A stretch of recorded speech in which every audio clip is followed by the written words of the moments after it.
Hello বন্ধুরা, এই যে দেখেন আমার আম্মা আজকের দিনে আমাদেরকে, এইটা হইল আমার আম্মা,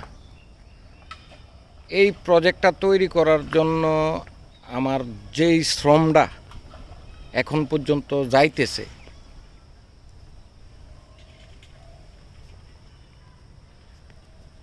এখন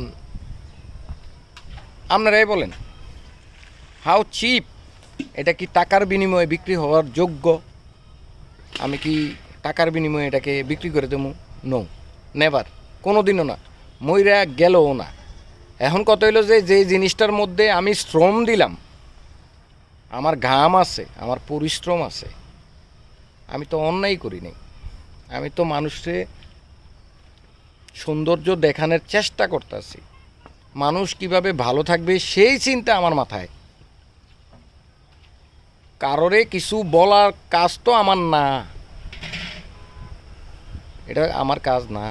আমি শুধু উন্নয়ন করতে চাইছি, উন্নয়ন, এটাও উন্নয়ন, সরকারের উন্নয়ন,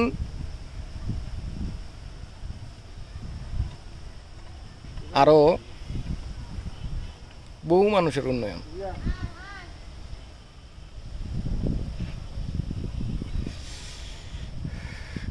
এই জায়গাটাতে বসলেই একটা অন্যরকম ফিলিংস আগে, অন্যরকম মনে হয় যে আমি কুমিল্লা শহরে নাই, আর কুমিল্লা শহরও আমার দরকারও নাই।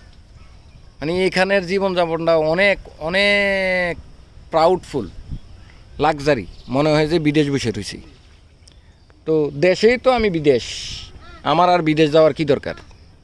সুতরাং এইসব চিন্তাভাবনা বাদ। চিন্তাভাবনা হইল আমারটারে আমি কেমনে দিনের পর দিন লাক্সারি করবো। সবাই ভালো থাকেন।